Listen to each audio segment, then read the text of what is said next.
And welcome to the 30th meeting in 2012 of the Finance Committee of the Scottish Parliament. First of all, I'd like to apologise for being late. I didn't realise the meeting was at 9:30 and I still don't realise why it's at 9:30, to be honest, given the fairly limited agenda we have. However, but anyway, that said, I will repeat my apologies. Can everyone present please turn off the mobile phones, Blackberries, pagers, etc. And we have received formal apologies from Michael McMahon this morning. And I'd like to welcome to our meeting this morning the delegation from the Indonesian Government's National Development Planning Ministry and Ministry of Finance and the World Bank, who are in the public gallery. So a very warm welcome to you this morning. The first item on our agenda today is to decide whether to take item 3 and further consideration of a draft improving employability report in private today and, if necessary, at future meetings. Are members agreed? Yes. Members have indicated their agreement. And our main item of business today, prior to that, is to take further evidence as part of our inquiry into demographic change and the ageing population. We will take evidence in round-table format, and I'd therefore like to welcome to the committee Callum Chomchuk of Age Scotland. Welcome again, Callum. David Ogilvie of the Scottish Federation of Housing Associations. David, hello. Fiona Colley of Carers Scotland. Good morning. Mike Brown from the Association of Directors of Social Work. Mike. David Bookbinder, the Chartered Institute of Housing in Scotland, and Nancy Fancock, Coalition of Care and Support Providers in Scotland. So, good morning to both of you. Okay, so the demographic changes in ageing population inquiry, it's two of the most significant challenges facing the public finances in Scotland over the coming years. With an ageing society and the need to try and increase sustainable economic growth, the Office of Budget Responsibility in its Fiscal Sustainability Paper of 2011 stated, and I quote, that demographic change is a key source of long-term pressure on the public finances. The issue also has crossover to other fiscal sustainability work around universal services and employability. And the remit of our inquiry is, just to remind everyone, to identify the impacts which demographic change and an ageing population will have primarily on the public finances in respect of the provision of health and social care, housing and pensions and the labour force, and the planning being undertaken by the Scottish Government and key public bodies to mitigate such impacts. Now, I'd like to thank all of you for your submissions this morning, and as we go into a round-table format, what will happen is I'm going to ask Callum to kick off by quoting a section of his own submission, and then anyone who wishes to either ask a question to Callum or make a point, if you catch my eye, I'll just take people in kind of the order I see them. Please feel free to contribute as often as possible. It's not a question of someone asking a question then having to wait until everyone else is asked. If you feel that you want to say something, please do come in, and we'll keep the debate moving forward. We have about 90 minutes or so, but we're reasonably flexible in terms of time. So, Callum, in the Age Scotland submission you say, and I quote, while our ageing population is leading to an increase in the overall cost of delivering services, it is our failure to commission appropriate services which has led to a third of the older people's health and care budget being spent on delayed discharge and unexpected admissions. And I'm just wondering if you can expand on that a wee bit and also tell us what the appropriate services should be. Thanks, Convener, and thanks for inviting me along today. I'm sure most of the committee members probably saw the Audit Scotland report from earlier this year, and that's really what I'm quoting from in my evidence submission. Audit Scotland really took to task the commissioners at local authority level for their inability to really plan the appropriate services to actually meet the health and social care needs of the ageing population. The other, I think ASME UK I've quoted in my evidence as well, also drew on the failure of local authority commissioners to actually have the analytical skills to appropriately plan.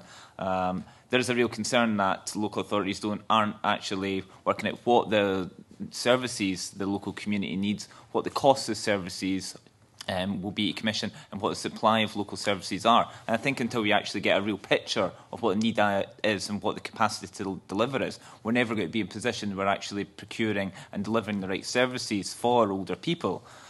And while I think hopefully the health and social care integration approach will actually improve the commissioning process, but there's still a real detail about how we actually will upskill commissioners, how will we improve the process, how will we more involve the third sector who actually knows what services local people need in the actual decision-making process, which will lead to better decisions on commissioning and hopefully lead to a reduction of that £1.5 billion on unexpected admissions. And I'll leave it there, I'll let other people come in. Okay, anyone else wish to comment? Okay, John. I mean, one of the things that strikes me, we've had different evidence, and one question I'm not sure about is, because people are living longer, does that automatically mean they need a lot more care and support and whatever it is? I mean, there's been some suggestion that in the last year or year and a half of somebody's life is when they need the most support and care. But other people might think, well, if somebody lives to 80 instead of previously they lived till 70, that's an extra 10 years that they need very intensive care through all of that 10 years. And I think I'm not clear how these tie up, and I think that would affect both care and it would affect housing. I mean, are people living longer before they get into the need for supported accommodation or sheltered housing or that kind of thing? Or are they going to have to be there a lot longer because they're living longer? Obviously the increasing population is putting a huge pressure on the need for things like increased housing population. Sorry, one second.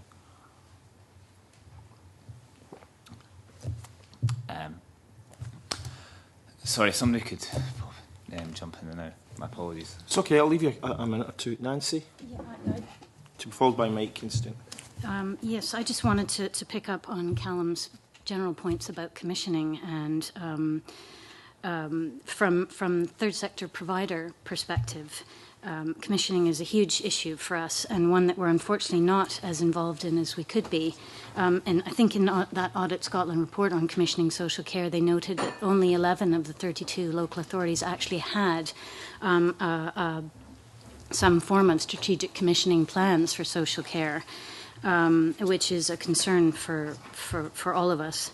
I think we are, our message is that we are have a lot of experience and expertise to bring to that table, that we should be involved in planning for services in local communities from the get-go, rather than being brought in as potential providers at the point where services are being procured. Distinction between commissioning and procurement, being commissioning at the planning and development stage and procurement at how we're going to actually provide the services that we've decided we need.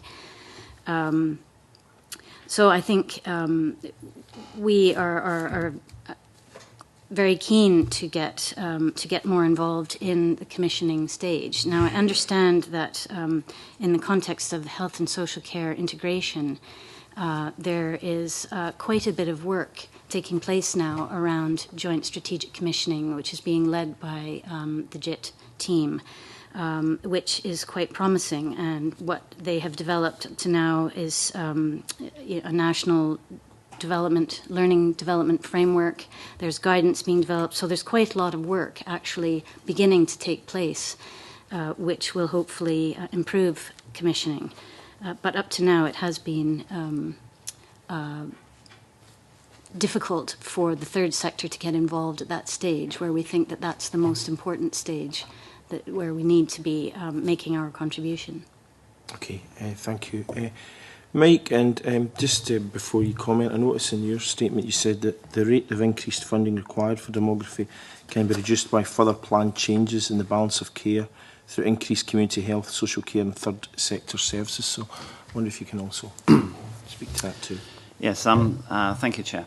Can I just first respond to your earlier question about whether the increasing longevity means that the additional years are healthy or unhealthy, and what the implications of that might be for the demographic, the fiscal consequences of demography.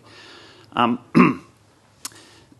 unfortunately, the evidence around whether the life expectancy is increasing at a greater rate or lesser rate than healthy life expectancy is somewhat mixed. And indeed, there was a recent change in the way that healthy life expectancy, which depends on basically survey information, is measured. I tried to address the question in paragraph 33 of my own submission, where I quote from the Scottish Government's demographic change report from 2010, that healthy life expectancy in Scotland has been increasing, but not at the same rate as life expectancy. And the gap between life expectancy and healthy life expectancy, i.e. those are the years of long-term conditions in particular, has for men actually been widening. Now, I think some of your earlier academic contributions to previous evidence sessions were also saying that pretty much the same thing, which is the jury is out on that one. In the HSW submission, you will see on page 3 that I acquired data from the Scottish Government, which looked at the fiscal implications for the NHS and social care together for all adults aged around, I think this is cut off 16. So it includes, it's not just older people. And they modelled a couple of variant scenarios where there were greater improvements in healthy life expectancy than perhaps the current data indicated. Their impact on the funding required for the future was less than you might think. So, for example, on the most favourable analysis of healthy life expectancy, the average annual increase required for demography in total, including the non-elderly, was 0.8% per year by 2030. That's not a huge amount. Whereas on the worst scenario, it was 1.4% per year. Now, again, these percentage increases aren't huge, and one of the points that we make in our submission is that obviously much will depend on what the economic growth rates are in the future. I mean, they're pretty grim now, but all economic slumps previously have come to an end after a while. So if we return to the kind of average growth rates of the recent past, then these aren't really unaffordable on economic grounds. I mean, it's a big if, perhaps, but that is the case. It may be that the way we're managing the services is unsustainable for other reasons. If I come down to the question about having too much locked up in, for example, of the 4.5 billion that, roughly speaking, is spent on NHS and social care for older people, 1.5 billion is locked up in emergency admissions, which is a third, I think, which Callum mentioned. I mean, that's a very reactive service, and we all want to see the investment downstream in prevention. The problem is, and this is where I disagree with the analysis that Callum and Nancy have put forward about the problems in local authority social care commissioning. I mean, I don't doubt that things could be better, and there are examples of good practice, and there are which do involve the third sector in joint commissioning, and there are examples of bad practice. And a local authority is, as always, like any part of the public sector, is sincerely in trying to improve what it does. But that isn't really the problem. The problem isn't poor commissioning. The problem is that there isn't any spare money to put into preventative services because it's all locked up at dealing with the current levels of need. And the current levels of need, because budgets, generally speaking, certainly in social care, have not kept pace with demographic changes in the last 10 years, and so we've seen tighter and tighter eligibility criteria, that the budgets are all locked up in current service models dealing with very high levels of need currently. And finding spare capacity to free up money prevention is a major problem, which is why we have the Change Fund, which is very much a welcome development and a step in the right direction. But again, is with the NHS contribution of 80 million and the local authority contribution of 20 million, that's 100 million a year, is quite a small percentage of what is 4.5 billion for older people's NHS and social care services. So unless we can find ways of freeing up money for more prevention, we're going to be it's going to be difficult to meet all our aspirations for the kind of services we'd like to see, the kind of quality we'd like to see, and the kind of volumes and availability we'd like to see for both older people and other groups who are also increasing in their numbers and levels of need, such as people below the age of 65 with learning disabilities. John wants to come in, but then I'll let Elaine in. I mean, I'm understanding you correctly, you're saying that there is a difficulty there because we don't have extra free money to put into preventative expenditure. I mean, have you got a suggestion? Are there areas you think we could be cutting back on anywhere in the budget to put more money in?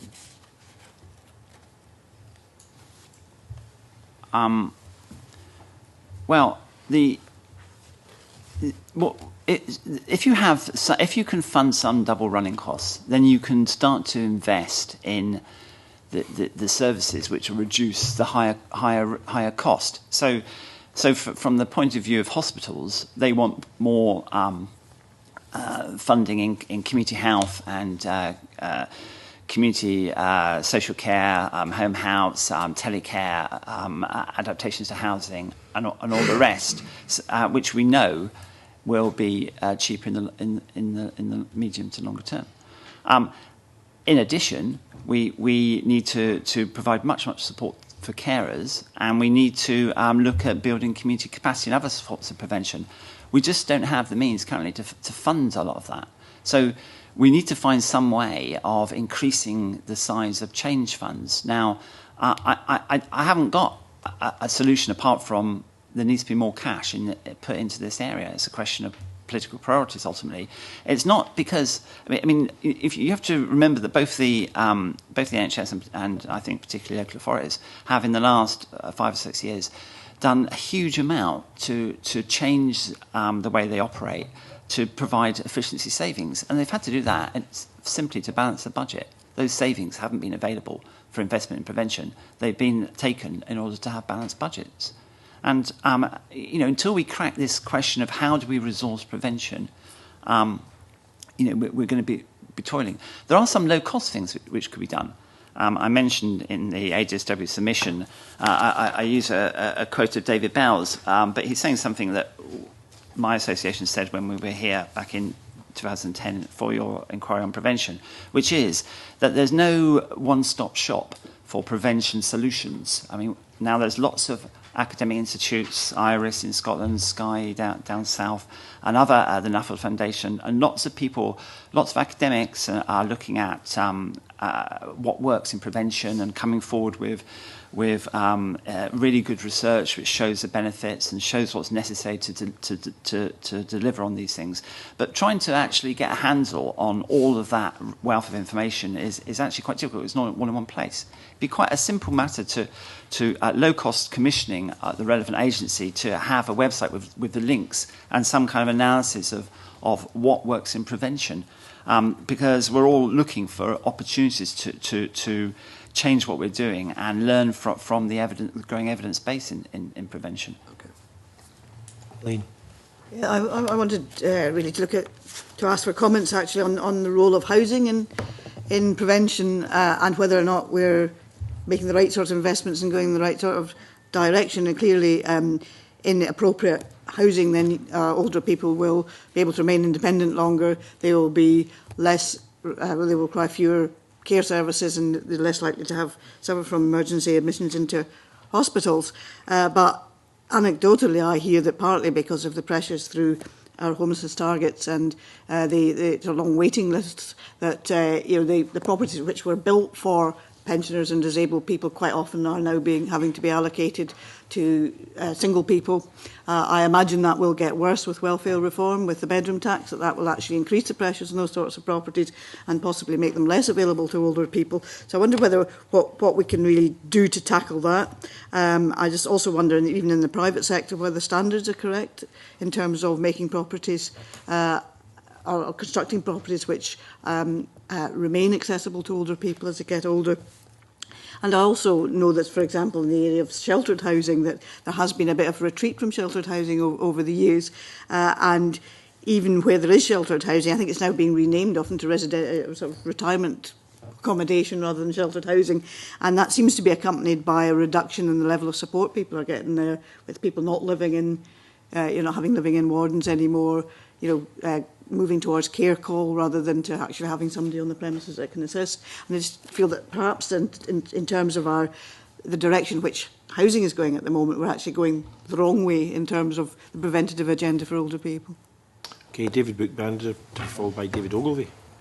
I think Elaine's completely right about there's been a significant degree of pullback from a focus that was probably there mostly in the 80s and 90s, maybe into the 2000s, on specialist housing or housing and support, housing and care, going from sheltered housing up the way, if you like, to models that were trying to be alternatives, housing-based alternatives to residential care. And the reality is, and it goes back to John Mason's question at the beginning about what are the actual implications of people living longer. The vast majority of older people always did live in ordinary housing and stayed in ordinary housing. Those proportions are going to become even more acute. There will be only the tiniest minority of older people who, however frail they become, leave to go into any kind of whether it's sheltered housing or extra care housing, right up to residential and nursing care. Those proportions will become even smaller. And so all the things that are important about the mainstream housing system, rather than a specialist housing system, are become even more crucial. And Mike mentioned one of them, which was obviously always going to come up today, which is about adaptations, which I'll come back to in a second. Again, Elaine mentioned design of all the houses that we're building today in the mainstream housing programme. What are the accessibility standards there? And even if they're decent accessibility standards in terms of a general standard, because the building regs and what in the jargon in the housing field we've called the housing for varying needs standards have enhanced general accessibility. But for instance, we're not building very much housing that's suitable for people who use wheelchairs, and that because it costs more, so it gets squeezed when you're trying to build as many units for as little amount of money. So, but actually, wheelchair housing is a mainstream housing issue. That's not really specialist. It's just housing that a wheelchair user can live in. It shouldn't be seen as specialist. Dementia awareness. I mean, the notion that not only when we design new houses, but actually when we do things to existing homes, retrofit, etc., there is a start to be an increasing awareness of some of the often quite modest changes that can be made to an existing home to make them more user-friendly, if you like, for somebody who has dementia. But I'll come back to adaptations because it's one of the.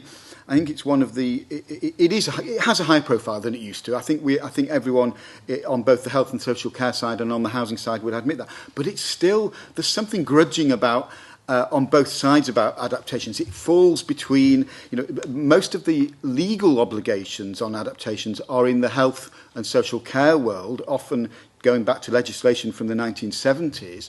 But a lot of the money for adaptations is on the housing side, and there's almost a sort of, it's always fallen in between a little bit, and the Scottish Government has been looking at it, to be fair, that we are waiting for what will hopefully be quite a radical report about what's the way forward on adaptations. But whatever structurally the way forward is, whoever's going to have lead responsibility, is it going to be health and social care, is it going to be housing, is it going to be the individual, through their own way of funding their own support, there will need to be more money spent on it. And I think there's a long way to go on that journey for adaptations, some of which can cost £1,000 or £2,000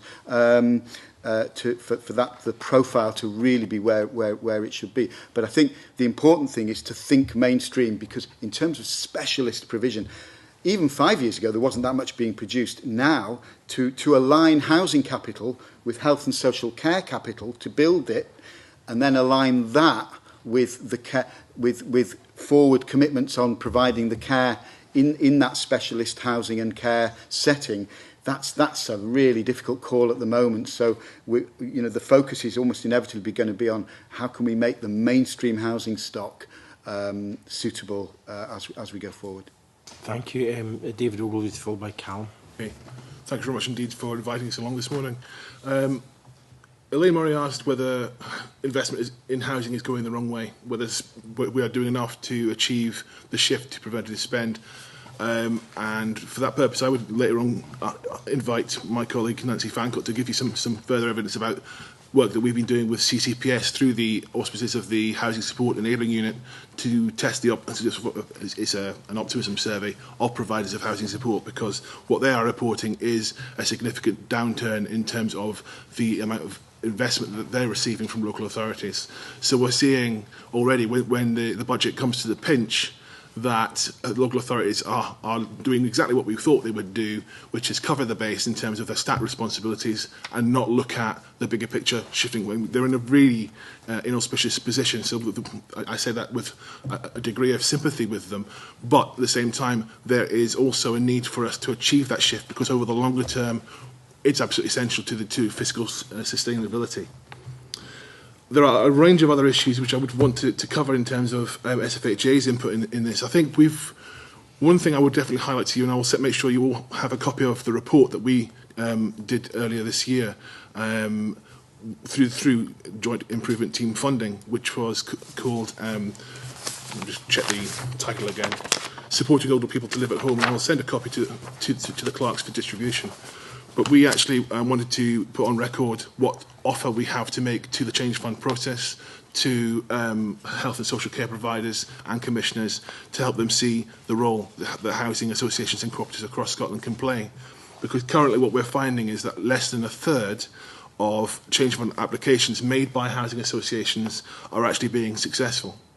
Far too often I'm hearing anecdotal information that, major players in the sector, I think you're inviting Beeld Hanover and Trust next session to talk about this as well, but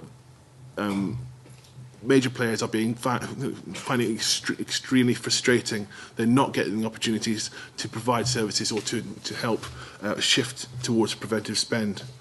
I think we mentioned, or at least Elaine Murray mentioned, there is a retreat from sheltered housing. That is a historic trend over the past few years.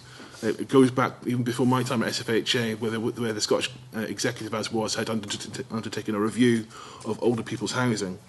And it had shown that because of the European Working Time Directive, but also in terms of the squeeze on housing support funding, that it was becoming increasingly difficult for sheltered housing providers to actually make the Warden model of sheltered housing stack up, which, as you will all appreciate from a constituency perspective, whenever there is a reconfiguration, I'm sure you get mail in your postbag about it. I think I'll leave those providers that you're speaking to at the next session to give their own perspective. But I think I would say on behalf of our sector, there is never a conscious decision made that will cut services. It's only because the provision, you can only stack up the provision as the funding dictates. So if European Working Time Directive was making it unwieldy and difficult to manage the sheltered housing model, that's really what pushed things over the edge there.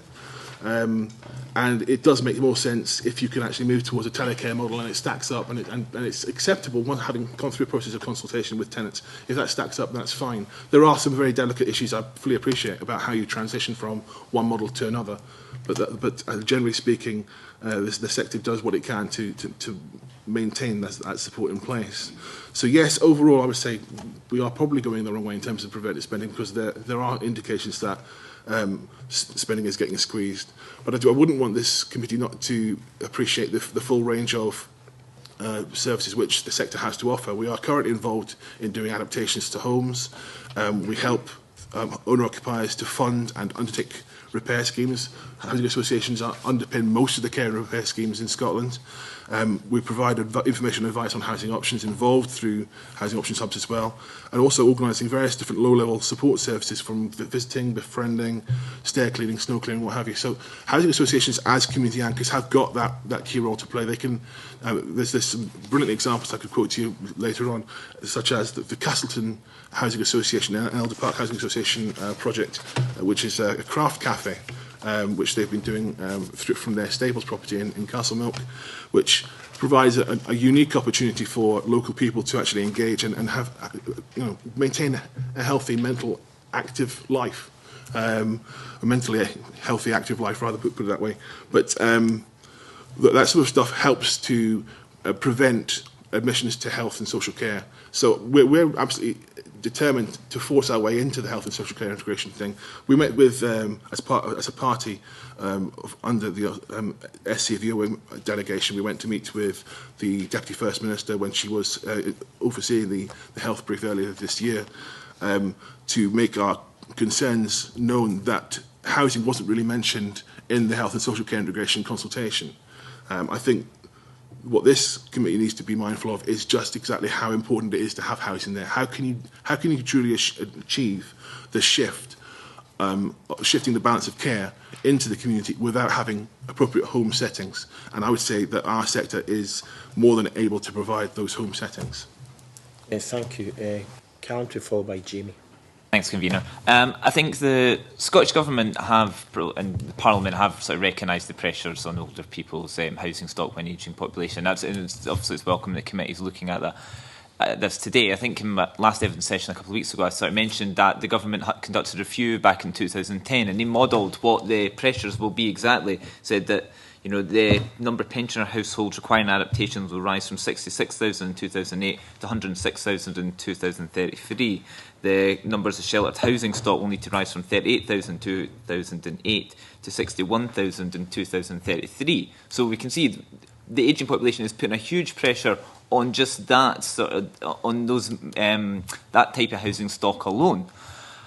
And the question really is, how are we placed to actually meet that challenge? Now, the Scottish Government of last year published their older people's housing strategy, which was a really welcome document and actually setting a framework that we recognise the challenge of housing older people in the community and how the Scottish Government, working with partners in the third and private sector, working with housing associations, local authorities, can actually help supply the housing stock.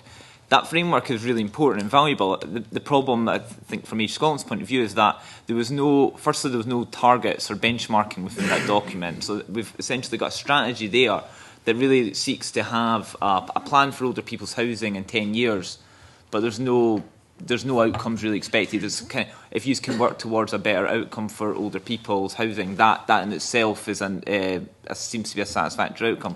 And probably more sort of disappointing is there was no resources attached to the budget. So local authorities can essentially, without any funding, without any incentive really from the Scottish Government to act on it, there's no reason for them to actually follow through on the actions detailed in the older people's housing strategy.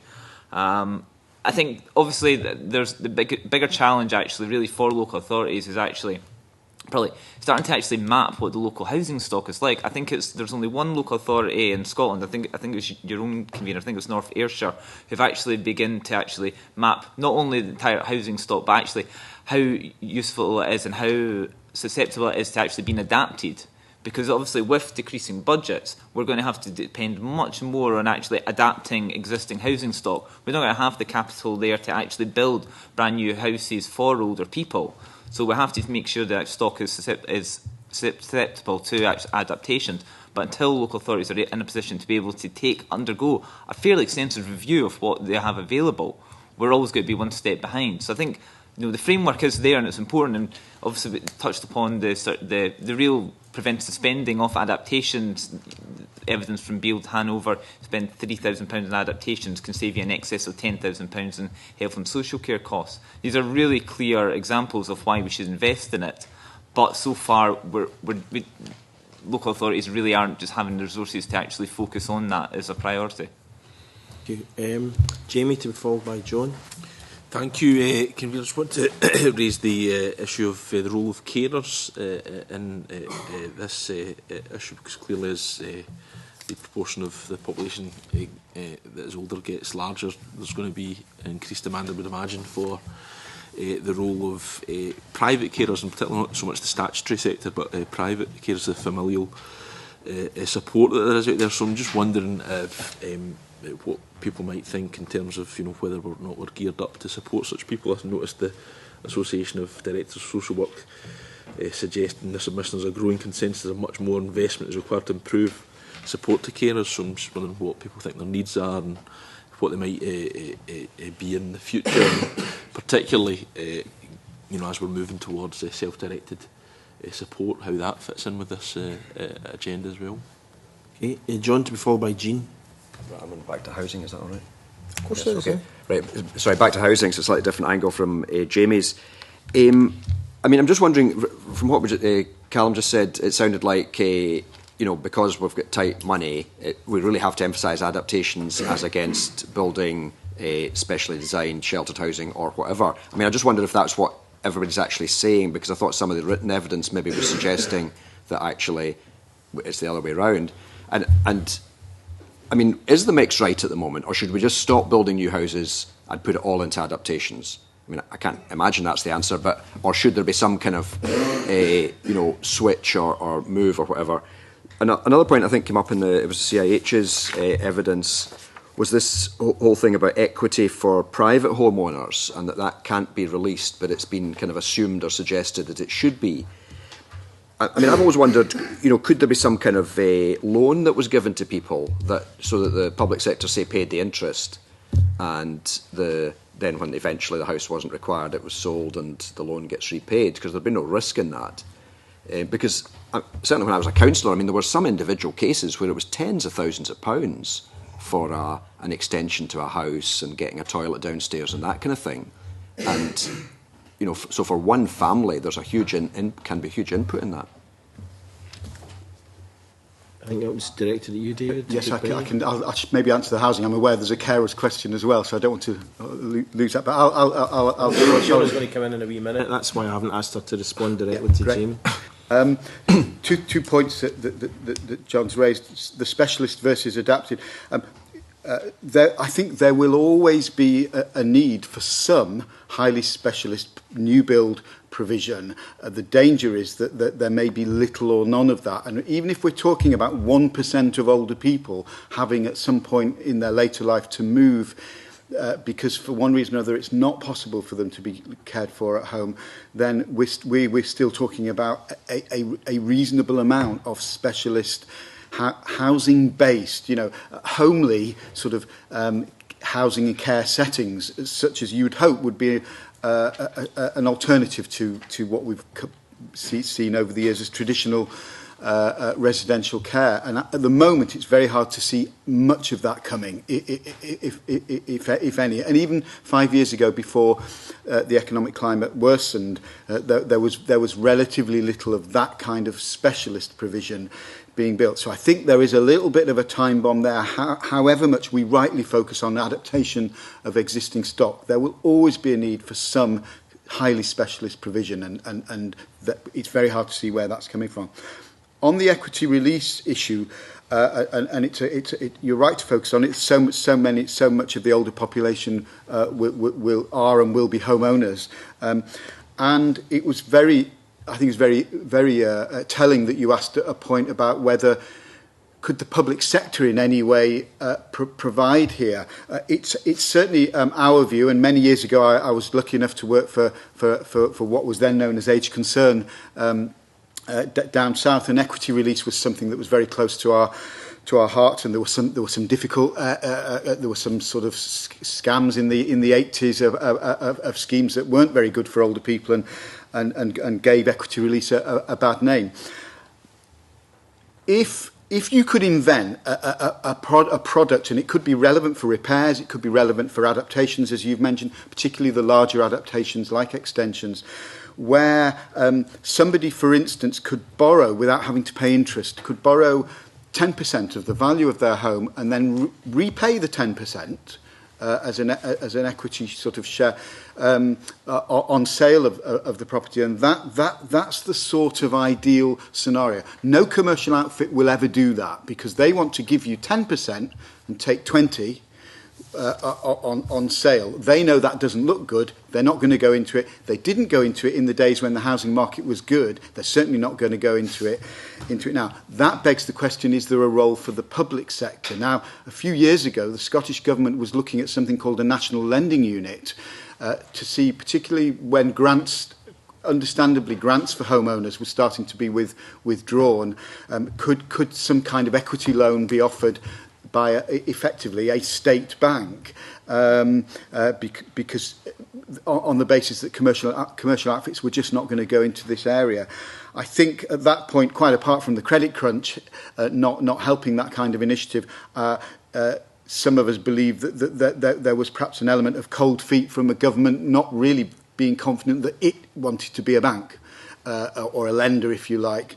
But I think only the public sector and not the commercial sector will be able to provide a kind of reasonable and appetising equity release model for older homeowners. It's never going to come from the commercial sector. Do you want to add any comments, David? Just on the back of what Mr. Bookbinder said there, I think when we're talking about equity release models, I am aware, without naming any names, I am aware of some in our sector who have looked at whether they could maybe develop an equity release model for the purpose of as an adjunct to their factoring offer almost.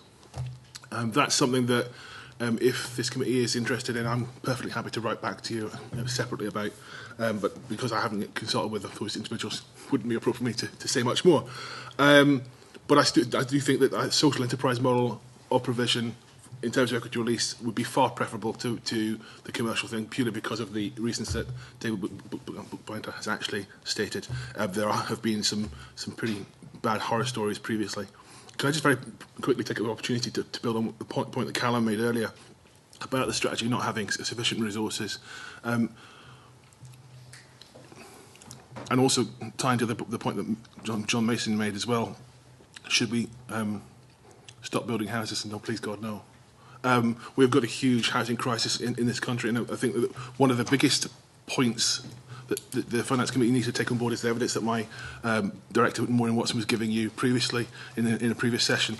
Housing is actually, from our perspective, one of the key drivers for economic growth. So more money should be going into housing, just in terms of capital investment, generally for mainstream housing, but also picking up on the evidence that CIH have provided for us in terms of wheelchair housing.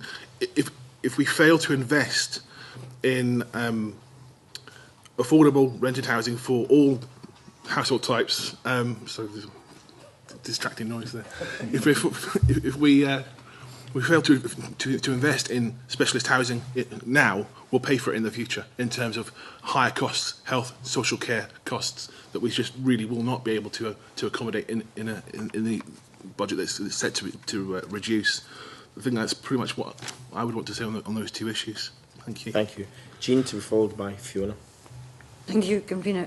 Really just a question on the, still keeping on housing. Is it, do you, all of the agencies, have an influence or work together with local authorities in terms of new houses that are built? And, you know, given that it's easier to have I don't know, one house in every so many that is actually built for a wheelchair user, given that we know kind of the percentage or the number of people that are likely to need that, and given that somebody who's not a wheelchair user could live in that house, is it better to do it, to think of that in advance rather than doing adaptations?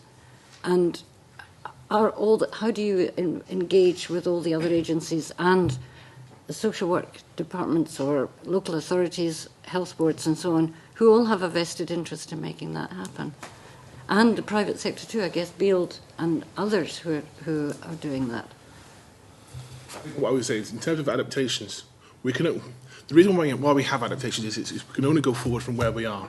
We can't reinvent the housing stock that we've got. So we've inherited a housing stock, we've developed over many years, a housing stock that may not be actually compliant with wheelchair housing needs, or indeed housing for varying needs standards, which Mr. Bookbinder mentioned earlier. I think we need to then say, well, if we're being truly preventative about things, then possibly we need to have a situation where, right across all sectors, whether it's private rented sector, private sale sector, social rented sector, what have you, that you build to a standard that is going to be wheelchair compliant. That would be much more cost for the private developer sector, you would probably have some feedback from the likes of Homes for Scotland on that. But that would be the only way I could see that you'd achieve that objective. I mean, we can try, and you're right to focus on influencing local authorities, as you've identified. They are now lead agencies in the Affordable Housing Supply Programme, overseen by the Scottish Government on a national basis. And I think that the way in which local authorities estimate the housing needs of older people, it does leave a lot to be desired. But I've got some sympathy with local authorities there, because back in the 80s, and even into the 90s, the way the housing needs of older people used to be estimated was a very sort of automatic prevalence rate. For every 1,000 of the population, we need 21.6 sheltered houses. Very, very sort of what now seem very old-fashioned.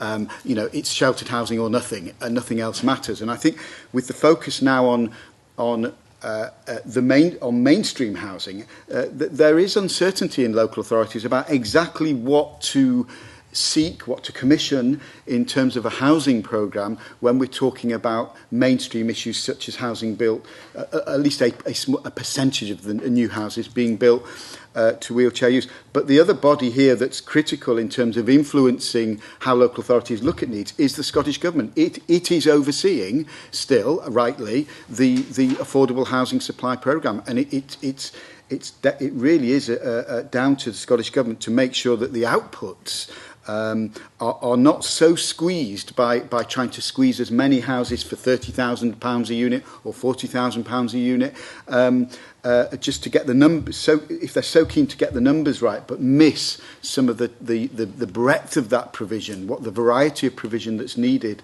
then we are, as David Ogilvie said, we're going to miss. That's going to lead us into trouble in the future, because we'll have new houses, but not of the right type. But just to ask, I mean, are you as in your sector making that recommendation? I mean, I'm not suggesting that we build every house to wheelchair standard, but I'm asking that who is deciding if we are realistic about the 4.5 billion and the 1.5 billion, a third of that is being used for emergencies because we don't have these facilities, then it is a spend to save issue, but it can't happen at all, and it can't, for one house in 20 or whatever the equation would be, it can't dramatically increase the cost of a development. No, that's why we in Horizon Housing produced a report a couple of weeks ago on to help local authorities estimate and make provision for housing for wheelchair users in commissioning of new housing. So we're certainly trying to support local authorities and seek a leadership role from the Scottish Government on that. As you say, we're talking roughly, we think about 5% of new housing should be built to wheelchair standard. That's not happening at the moment. As you've said, it should be, even in current times, that should be affordable.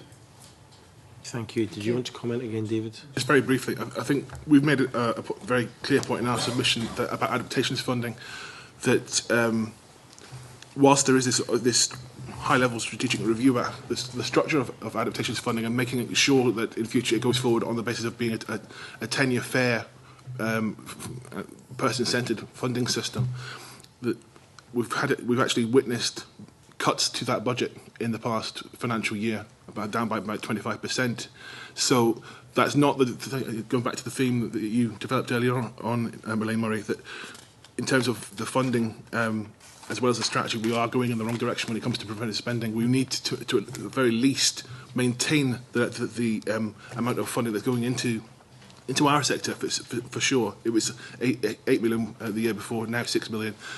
We can't afford to see that budget reduce any further, and in fact I would argue that it needs to be pushed up, and if that means that tweaking other areas, then let's have a look at that in the round, but honestly the investment in housing, as I say, has to be increased from where it is. Capital expenditure has to go up, but also investment in adaptations has to go up. Thank you. Now, Fiona, you've been very patient. So. I want to say a few things about carers. I mean, probably the main one is that without involving carers and indeed older people, the plans we make are unlikely to work. If we don't support carers in the future, there's going to be 1 million by 2037. And is that in the UK? That's in Scotland. In Scotland, 1 In million. Scotland alone, there's already 660,000 unpaid carers, and they'll be providing varying levels of care. 110,000 of them are intensive carers of 50 hours a week or more. And unless we provide support for them, in the first instance, for example, there will be an immediate effect on their health, and we will have costs in the future in managing the poor health that has been created by not supporting them. We believe it's cost effective to support carers, to shape the services and support to provide that intervention. It reduces the costs of readmission or admission to hospital. If we stop it happening in the first place by supporting carers, then we reduce those costs. It also helps to help people to remain independent for longer, reducing the need to go into more expensive, for example, residential care. And as I mentioned, that carers continue to care in good health, because it's important to remember if we place all our eggs in the basket of families and carers providing that support, there's going to be a cost to them, and a very big cost to them, and that cost is going to come to the state in the long run. In our submission, we argued a few varying points, and one was about sustaining carers to remain in employment. Over the next 20 years, we're going to need more carers, as I mentioned, but we're also going to need more people in the workplace. And if we don't support carers to continue to work, then they're going to fall out of employment, and there's going to be a cost to the state. The London School of Economics did some research recently, and they worked out that public expenditure costs of carers leaving employment was £1.3 billion a year in England. So you would imagine a sort of a comparative percentage in Scotland, and that's lost tax revenues and the cost of carers allowance. It doesn't include things like national insurance contributions. It doesn't include whether carers get other benefits, for example, income support, so those sort of costs. There's a cost to families. There's about 250,000 carers in Scotland who are already juggling work with care. But for them, there's a cost of reducing hours, there's a cost of maybe not being able to take a promotion or career development. And in the long run, that costs them about, as individuals, about £11,000 a year. They tend to retire earlier, their employment rates are lower, and that loss of income means that they can't build up pensions and savings for the future. That then impacts on their future retirement and their chances of a healthy older life. I think probably we need to bring employers into this equation, because employers can do a lot to support their employees by restructuring the way that they work. For example, BT was able to get a large proportion of their employees to work flexibly, for example, home working, and that saved them an awful lot of money, which is £5 million in recruitment, much more productive workers. They were increasing revenues by 5 to 6 million. Plus, they saved £1 billion in their back office functions, because they didn't actually have to have people working in an office. And British Gas reported similar savings from home working. And I think if we can work with employers to create the conditions where carers can work and care at the same time, and remembering in the future, as our families move further and further apart, your work is in London, your mum's in Scotland, how do you provide that care? And a lot more people are providing distance care, and they're coming up and down at weekends, and things like telecare are really important in providing confidence that the person that they're caring for is safe. And I think there's a danger of putting our eggs in the basket of community alarms and forgetting that telecare is much, much bigger than that. There's so many other options in it, and local authorities and others are not all local authorities are connecting with the different equipment that's available, and carers are finding it difficult. They're going to ask for a telecare assessment for the person that they're caring for, and what they're offered is a community alarm if they're offered anything. But they can get things like falls detectors, which helps with falls prevention, which brings about savings. And the final point I wanted to make was about, as we have many more very older people, we're going to have a lot of carers who are older, who are either retired or nearing retirement age and having to work and provide care into their later life. And I think that we need to build that into the equation. We believe that supporting carers, particularly with employment, we need to view that in the same way as in the past. We look to support parents with children, and how we developed a mixed economy of childcare, so that the parents, particularly women, were able to combine their work responsibilities and their parental responsibilities, and more they will be combining all of those with caring responsibilities. What you talking about, 1 million carers at a population of 5 million people. So what sort of funding support would they require from the state? Because you talked a lot about employers who may or may not be willing and able to provide that. Particularly, you know, we know that 96% of businesses are small businesses, and that may not be practical. Where do you define the state's role specifically in that? Because obviously what we're looking to do is to see how services can be more effectively and efficiently provided as we go forward. I think it's about flexibility of services. What we find when carers have a carers assessment, one of the few things that carers are asked about is whether they want to retain their job. Quite often caring is a sudden instance, or I suppose it could be progressive, but it comes fairly quickly, and people have to make a decision about whether they're going to care or not, and quite often not actually even given the decision. It's like, well, we're discharging your mum from hospital, and that's there, it's right in front of you. But what carers have said time and time again is the reason they have to give up work is because services aren't flexible enough. And that's delivered at a time that they need them to be delivered, that they can have confidence that they're going to be there, that if someone is going to come in at 9 o'clock, that they come in at 9 o'clock. And we believe very clearly that self-directed support is going to be a major development in enabling carers to and individuals to have much more opportunities to be able to have more independent lives for individuals, but also for carers to have more choices and more quality of life outside their caring role. And one of those choices would be employment. It could be further education. There will be some carers who it's just not possible to combine work with care. The depths of their caring role is so great that it's not going to be possible, and those carers will require additional support. But sometimes small interventions, small pieces of support can make all the difference. Okay, Mike, to be followed by Jamie. Thank you. I just wanted to say how much ADSW is in complete agreement with what you just said about the centrality, the central role of carers and support, increasing support to carers to any preventative strategy worthy of the name. Now, you know, because obviously from someone who works in a social care department, we're very aware that carer breakdown is still a major cause of admission to hospitals, to care homes, or to high intensity support at home.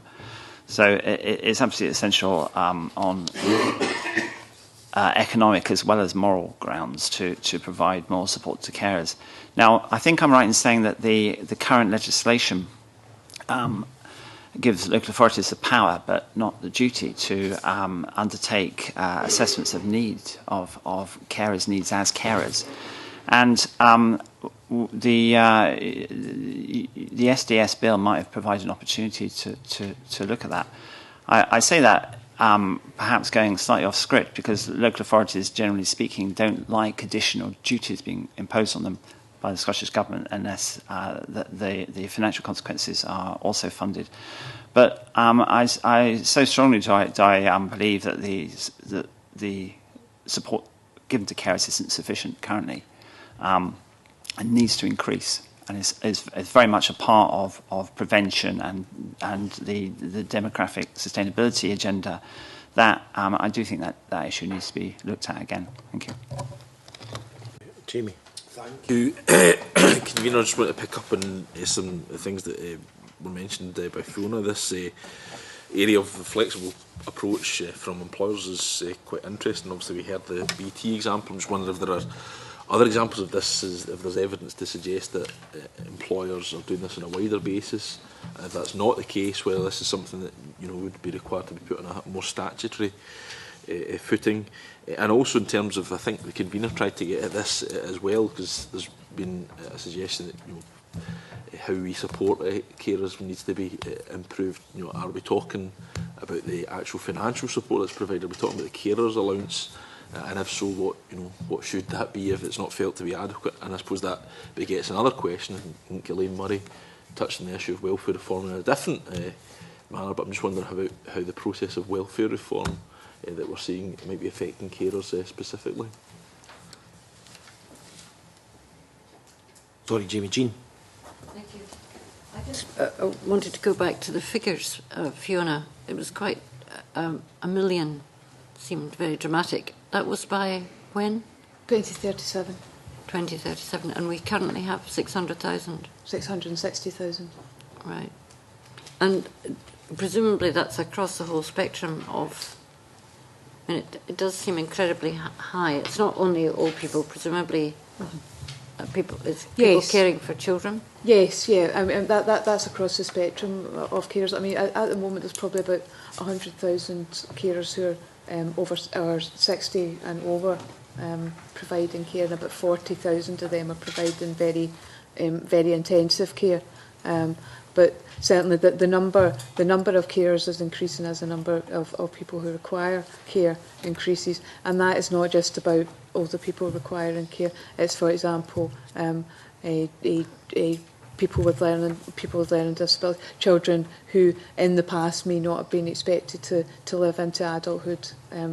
So those are some examples. Thank you. Gavin. It's on a slightly different subject, is that? Sure, that's of course. Yeah. A number of organisations, primarily the Scottish Federation of Housing Associations and the Coalition of Care and Support Providers in Scotland, made comments about the change funds. And if I sort of paraphrase, the sentiment I got from the reports was that it was a good first step, that it was welcomed, but there were some questions about what was happening on the ground. One of the comments made that there hadn't been enough change. Another comment was made that it was a little bit patchy depending upon where you were. I just wonder if any of our panellists want to expand upon that and just give us some insights into the change funds. Nancy, you've said in your submission that you've concerns that the execution of the change fund has been problematic. Yes. Well, I'd just like to start by saying that we think it's a wonderful idea on the basis that it is providing resources to assist institutional change and assist with the kinds of projects that are needed to begin shifting the way organizations are oriented away from acute care and towards prevention. And that is something I'm sure everyone agrees with. And I guess our belief is that the third sector can provide an especially positive contribution to that overall agenda. And so where we have concerns is with the fact that we haven't been as involved with the various change funds as we'd like to. And I know Callum Age Scotland has done a fair bit of work around looking at what's happened with the first series of change funds and the types of things that the resources were put towards. And so I think that is specifically what we were referring to is concerns that not very much of the money actually went towards what we would all normally consider to be prevention, and not very much of the money did or continues to come towards the third sector, where we have been trying to put forward our member organizations as people who are just perfectly placed to assist with these kinds of transition services. And I think David from SFHA mentioned earlier the relatively small proportion of housing associations who had made applications to the fund and were successful. So and of course from our members directly we get anecdotal evidence that they either don't know anything about it or haven't been successful in engaging with it. Now for us there are practical problems because we represent national provider organizations, and change funds are happening at the local level. So I think there is some work to be done around making the links between large providers and local decisions and planning, and how those services will be provided. Callum, did you want to? Yeah. I mean, just to echo much what Nancy said, I mean, the first 6 months of Change Fund, last year, the JIT done a snapshot analysis, and they said that only 19% of the first 70 million was going on preventive spending, which I think was pretty paltry, to be honest. And while there was an expectation that over the course of the 4 years this would increase, I think all of us probably would feel that we shouldn't be seeing progress over those 4 years. We should be seeing an absolute commitment to prevention at the heart of the change from the beginning. And as Nancy said, we've done a little bit of analysis. We got some feedback from some local authorities and health boards about where the spend was going. And it wasn't the money, we found things like money was getting spent on sort of communications officers or other things that weren't necessarily which we could see from a sort of a layperson, to be honest, point of view, seeing how that was delivering a real preventative outcome. We know we spoke with organisations like Care and Repair, Community Transport, which really, really key services that actually focus on prevention, are finding it really difficult to get access to Change Fund monies. And I think, echoing what Nancy said, the Change Fund is a great model, and and I think it's really important that we get it right. I just think that in some ways, some of the restrictions on the spend are quite too specific. If you've got an existing model delivery, then you can't get access to the money. It's got to be it's got to be something new and innovative.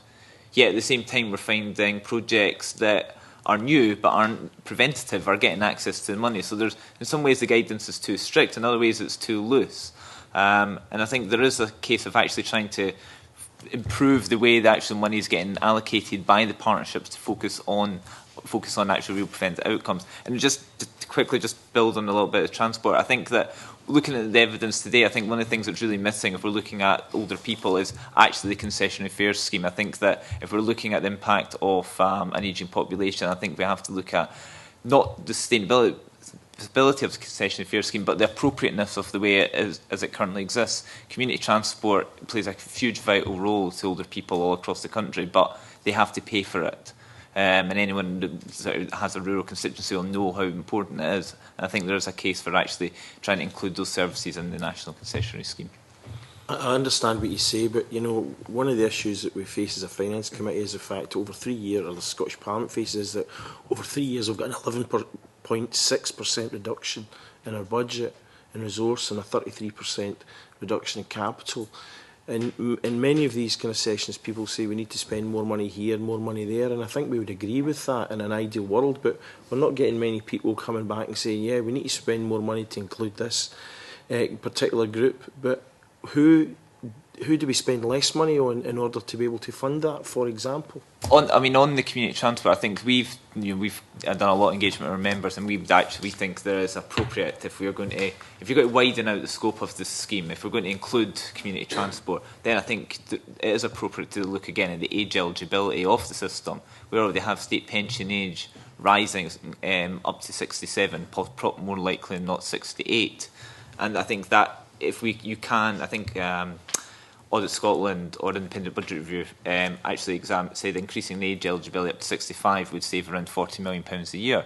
That would make a huge difference to extending the eligibility of the scheme. That would make a huge difference to actually investing in preventative spending that stops people going into residential accommodation in hospitals. And I think that's the approach we should take. Okay, that's a helpful suggestion, whether we agree with it or not. No, it is a helpful suggestion actually. I mean, because it gives choices. It's important when people come to say things like that, and I welcome what Callum has said, because you know, when people come to committee, it's important that folks say yes, we think money should be spent here, but less should be spent there, and that's an example. And it's up to obviously politicians to then take those kind of decisions based on some of the input that we get. Fiona, to be followed by Mike. I just wanted to respond to a couple of questions that Jamie raised. He'd asked about other examples of employers, and I heard you mention about and what was happening. The Scottish Government is introducing a carer-friendly kite mark for employers. And with the Minister, we held an initial meeting with a range of employers, and including the Federation of Small Business in Scotland, to try and look at what we can do with employers in Scotland, and what sort of routes, for example, where a smaller business that's in the supply chain of, say, for example, an organisation like Sainsbury's, how can they support one another to support carers? And that work's ongoing.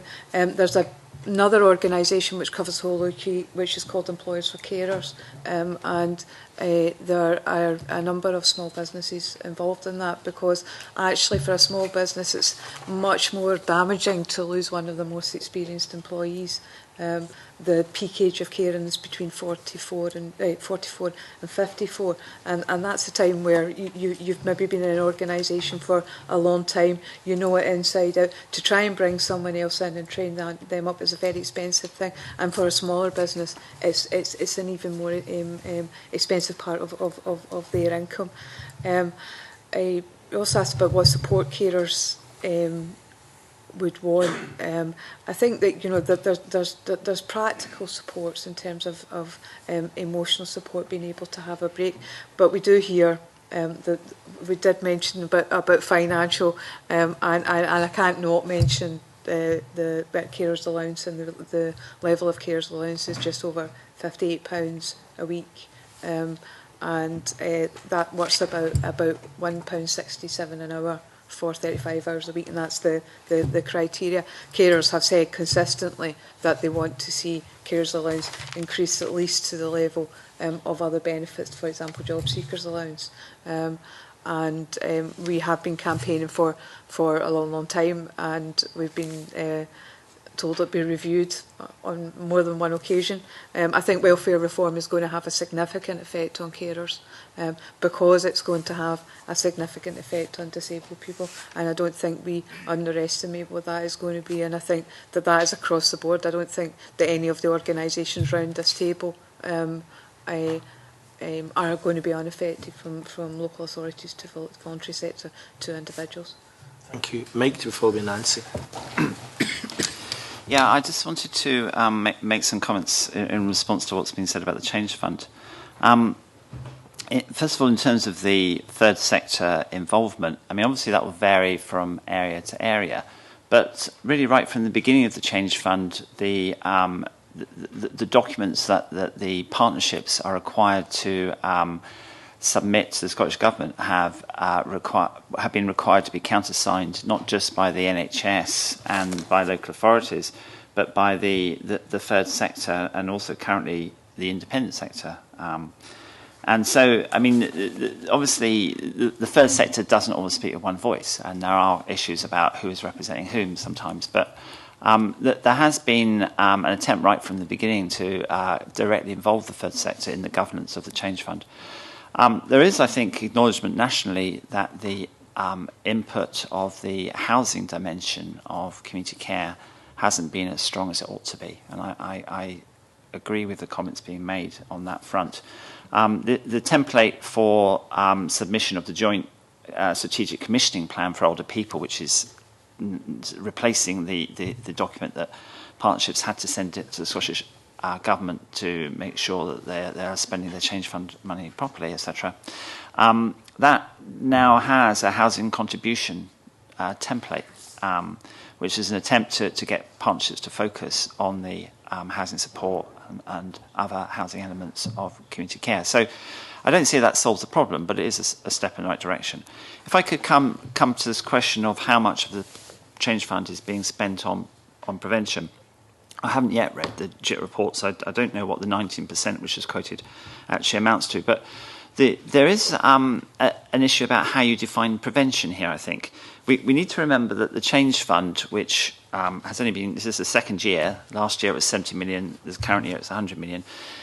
Most of those funds actually come from the growth monies that the Scottish Government, quite rightly in my view, has made available to health boards. So it's a sort of top slice of that. And health boards obviously want Change Funds to focus on their agendas. And so the Change Funds are also supposed to be self-financing. The services which are currently funded by Change Fund monies are intended to be self-financing in the medium term. I mean, quite what that distance is another matter. And they can only be self-financing if the services are put in which free up beds in hospitals, which in some areas would mean hospital closures, which again is a subject which has been debated, I think, at previous evidence sessions, where I remember one of your contributors made the quip that there's no greater driver for building community capacity and getting people to think on a community basis than the threat of a closure of your local hospital. But that will require quite a bit of political courage to accept that with changing models of care, we won't need in future the same investment in acute inpatient beds. But from the point, which now brings me back to this question of what is prevention, from the point of view of reducing the acute sector in the NHS, prevention means community health services. It actually means care homes. It means more, home care, more adaptations to properties, and so forth, and the whole range of, if you like, existing service models. Now, these probably, if you defined prevention in terms of, primary, secondary, tertiary, these would be at the kind of tertiary end. In the middle, there's more investment in intermediate care being funded by Change Funds and rehabilitation, and in some areas in home care reablement. All of these things are intended to help a person with long-term conditions manage their own care and actually gain improved activity and improved abilities. And it will defer the need for more intensive packages of care further downstream. But primary prevention, which perhaps is what this 19% relates to, is much more to do with people with lower level needs who currently wouldn't meet the eligibility criteria because they're too tight, or building community capacity, kind of community development type of projects, use of volunteers, these kind of things, which well-being projects, healthy eating, these kind of things, which are very important, but probably aren't, because their impacts are further downstream, maybe aren't seen as impacting on achieving the reduction of acute inpatient beds and better use of the current beds with reduced length of stay and reduced delayed discharge, which alone offer the opportunity of some self-financing of the change agenda, if I've explained that clearly, I hope. So I think the picture is more mixed than is being presented in terms of prevention. A lot depends on what you mean and what the priorities are. Thank you. Nancy.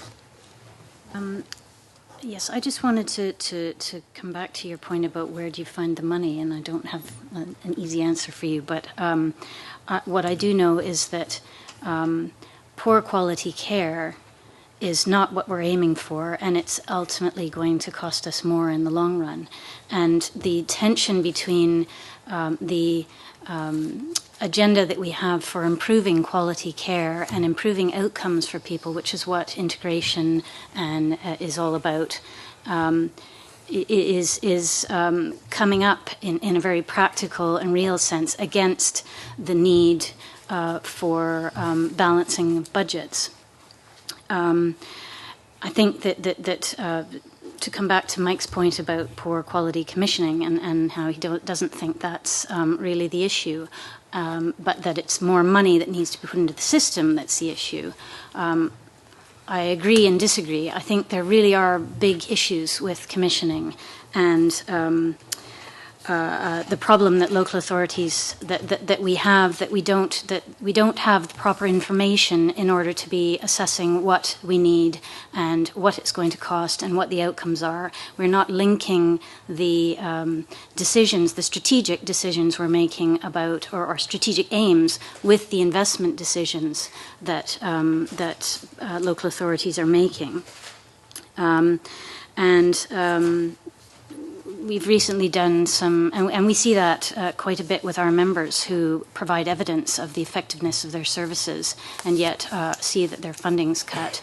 We also saw that in research that we did around single outcome agreements, where there were, a lot of strategic level objectives that were not supported by investment decisions, or quite the contrary in different areas. And we've also recently done some freedom of information research into hourly rates and across local authorities for social care, which has brought up some interesting information about the comparison between private voluntary sector and public sector rates, which shows that in a lot of cases public sector rates are quite a bit higher, and yet the funding is being cut for voluntary sector providers. So I think there is some gains to be made in improving some of those processes. But I also agree with Mike that in terms of more money in the system, we need to be having a wider debate about what our collective aims are as a society in Scotland in relation to the kinds of public services we want, the kind of quality care we want, and being very open about how we would get it and what it would cost, and how the different players, communities, government, private sector, voluntary sector, are going to contribute to that. And that is, I think, what we need to do in order to answer your question about where you're going to find the money. I mean, I think that goes to the heart of what we're actually doing. I mean, we do intend to have, or we will have, a chamber debate on this, and the ministers will, of course, respond to our report when we conclude. The issue, of course, is that we do have to balance budgets. So it's an issue about every area, whether it's education, health, local government, whatever, considers itself to be the priority. And everyone suggests that if more money is spent in their area, it will save money down the line, and we have to obviously make political decisions as a parliament based on the evidence we get, and that's why it's vital that people such as yourselves are able to come here and give us that information to help try and steer the Scottish Government and the Scottish Parliament along the right path, so to speak. Mike, you wanted to come back? Yeah, I think there is concern that the unit cost of services which are purchased by councils from private sector and voluntary sector providers has been driven down too low by the financial problems that local authorities are in. And as a consequence, there's a risk to quality. I think that is true, and I think the CCPS work on this issue, while I feel that there's a lack of sympathy for the predicament that local authorities are in that sometimes comes across, I think a lot of the facts stated in those reports are the case and need public recognition. It isn't the case that well, sorry, if I could just give a figure first so we get a sense of the scale of the issue. I looked at the local authority financial returns was the latest available 2010 to 11 before I came, and of a total spend by councils on social care for older people and adults of 2.7 billion. Third-party payments, that is purchase services, accounted for 54%. So it's very much a mixed economy of care. More spend is actually now with the private and voluntary sector than with council's own services, according to those figures. The amounts of third-party payments which are going to private companies, and many of these are for profit, is 1 billion in 2010 to 11 that's purchasing by councils of private care services. A lot of those are in private residential care. Obviously, when the negotiations are done nationally for the care home contract, uplifts the national care home contract, I mean, the lack of visibility of the profits being made by private care homes is a bit of a problem for the local authority side. The funding support to the voluntary sector is much smaller. That's at about 217 million. Coming back to the difference between the unit costs of in-house versus purchase services, I mean, it is true, by and large, not universally, but in the vast majority of cases, that the unit costs for in-house services are higher. And that's because staff are entitled to local authority pensions. They're not, generally speaking, paid on minimum pay rates, whereas the experience of the workforce in the private sector in terms of their pension rights and their rates of pay is often, pretty difficult for them. And certainly in some areas there's been recruitment problems to the private care industry because you can get a better deal sometimes stacking shelves in supermarkets. So now there are initiatives nationally around the minimum wage and the new working wage. Sorry, I haven't got the right wording for it. Which, if extended into purchasing, would obviously increase unit costs, but actually provide people who are doing the work with a living wage. And those, I think, need to be looked at. Those initiatives sympathetically, although there is an affordability issue. So, but we cannot continue as we are, is quite clear to me as well, because we are sitting on situations where the quality of care being provided or purchased is quite questionable, and people are therefore at risk. And this comes back to this very difficult question, which we keep skirting around about how much is enough. I've said before, there's not enough cash in the social care and the wider health and social care system. I mean, and that was a finding also by the Dilnot Commission down south, which looked into this and has been reinforced by other publications, by the Nuffield Foundation, for example. Now, you're quite right to say we can't just keep coming with a begging bowl to the Scottish Government and without saying what else has to give. There needs to be a much bigger debate, I think, than has actually taken place in Scotland so far on the current costs of care and the future costs and where's the funding coming from. Because at the moment, the public has contradictory ambitions, which I quoted in the APSW submission from something I came across recently by the director of the National Institute of Economic and Social Research, Jonathan Portes, who said, I mean, he's talking about the British, but I think it also applies to the Scottish. It so happens that the British want good quality health and education, largely provided free at the point of use by the public sector, decent state pensions and social care, and for old people to be able to leave their houses to their children, not to have to sell them. And they don't want to pay the taxes necessary to fund all this. This combination doesn't add up and poses a significant political challenge. In the submission, we also looked at what the evidence that Professor David Bell had given about tax rates in the UK compared to the rest of the OECD, and they're below average. I mean, there has to be a discussion, a proper public discussion, which we're looking to politicians to lead on what sort of society people want to live in, and what we're prepared to do to pay for it. As things, if I could just finally just add something about welfare reform. Welfare reform, I know this is a UK government policy, and I don't really want to get into issues around the independence debate, but I mean, the amounts of money that the UK government intend to take out of the benefit system are absolutely staggering. I mean, I saw a reference to evidence presented by the DWP to the Scottish Parliament, which estimated that the impact on Scotland would be about 2.5 billion less in welfare benefits by 2015, out of a UK total of some 18 billion less. And then I listened to the party conference season recently, and the Chancellor spoke at the Conservative Party conference in October and said that the UK government would implement a further 10 billion of welfare savings by the first year of the next Parliament. That's, obviously assuming a successful election for that party. And now, if the same proportion is held, that would be another 1.4 billion for Scotland. So we're talking about 3.9 billion coming out of the purses of people who are poor.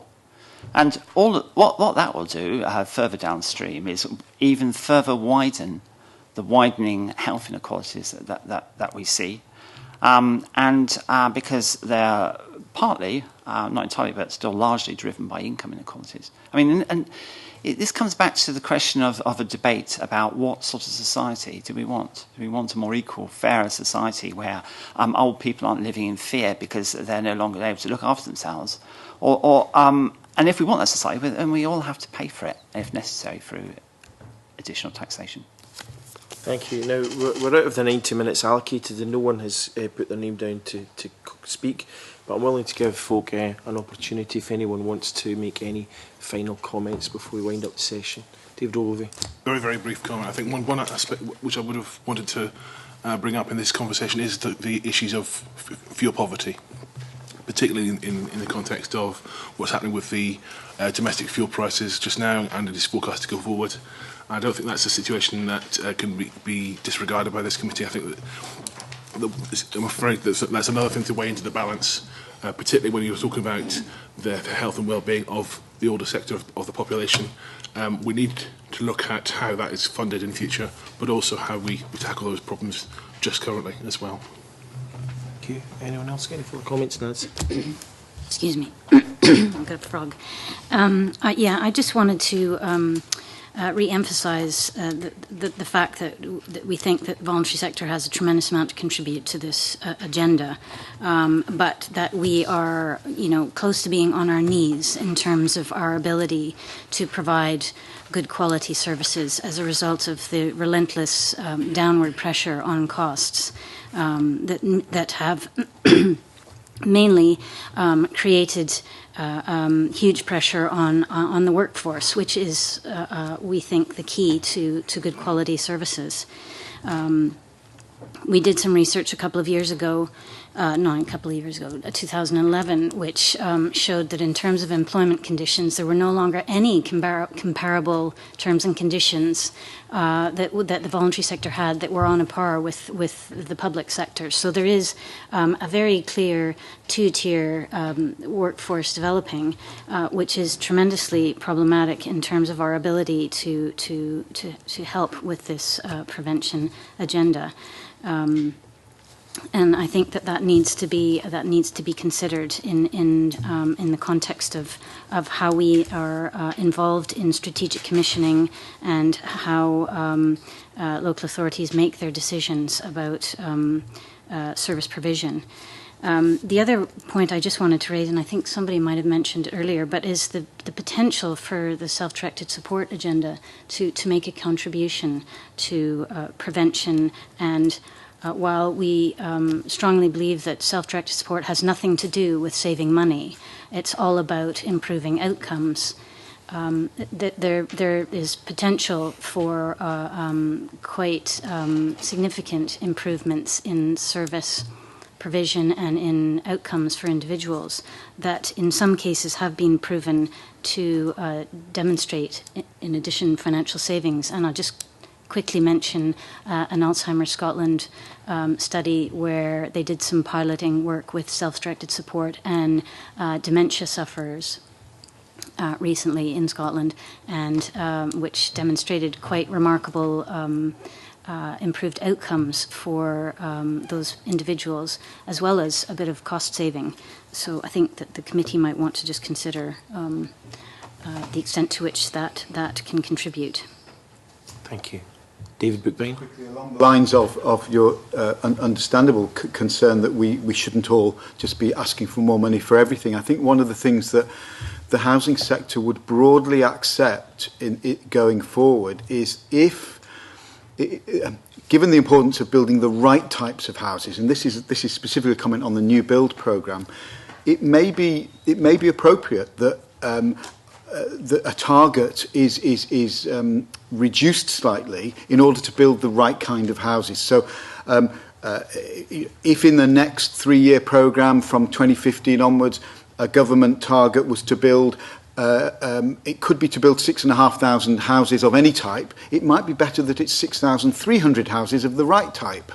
Because these are probably just the differences we're talking about. They're not huge, but it may be that slightly reducing the overall output to get the right kind of output on things like housing suitable for wheelchair users is the right thing to do. And I think broadly the housing sector would have a lot of sympathy with that. Okay, thank you. Callum? Just to say, I think we actually do have a lot of the important pillars in place to actually plan for an ageing population. I think the Change Fund is a positive development. I think free concessionary travel is really important. I think health and social care integration can make a big difference. And while extra resources will make a big difference, some of it is just about managing these programmes better and more effectively and ensuring that we're actually focused on the outcomes we want. And probably just to finish on a more positive note, I think it's also important to remember the kind of massive contribution that older people make to sort of in their communities, be it sort of volunteering, childcare, to the economy. I think there was a WRVS report last year that said that across the UK, older people were net contributors to the UK economy, around £40 billion a year. So you're probably around 9% of that in Scotland. So while there are undoubtedly challenges, they are still, older people are hugely important parts of the communities and the economy. And I think when we shouldn't just always focus on the sort of potential costs of an ageing population. Fiona? I would very much like to agree with that, and I just wanted to echo some of the stuff around that we need to think about what it is that we're wanting to develop and what we want to pay for. But I think it's important to remember that people are already paying for care, and they're not paying for care through the state, that they're paying for care privately. And I think that we need to bring in our organisation is exploring what the future of care might look like and how that could be funded.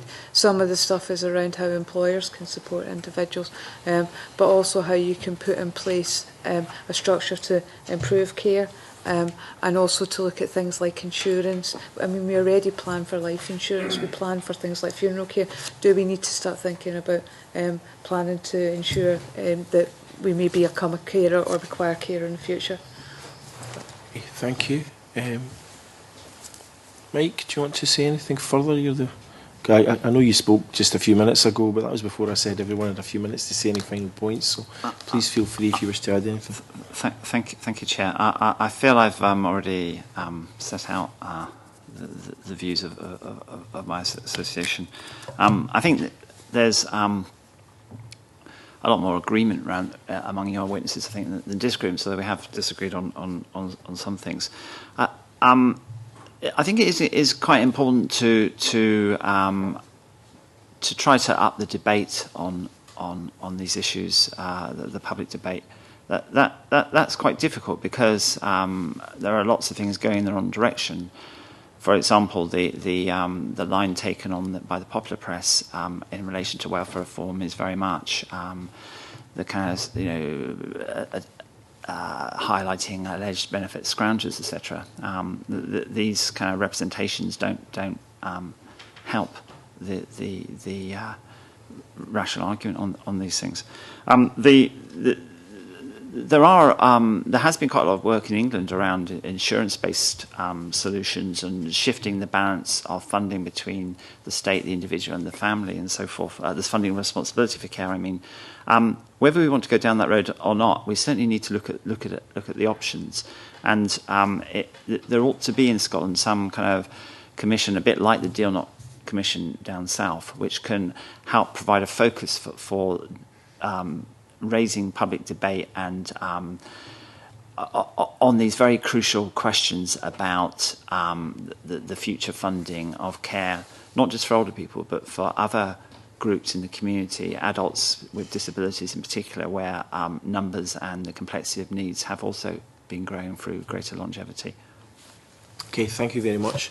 With those final words, that ends the session. I would like to thank all the witnesses and indeed members for their useful and informed contributions, which will help determine our final report. Now, at the start of the meeting, the committee agreed to take the next item in private. I therefore now close the public meeting. And to give members a natural break, we shall reconvene at 11:25.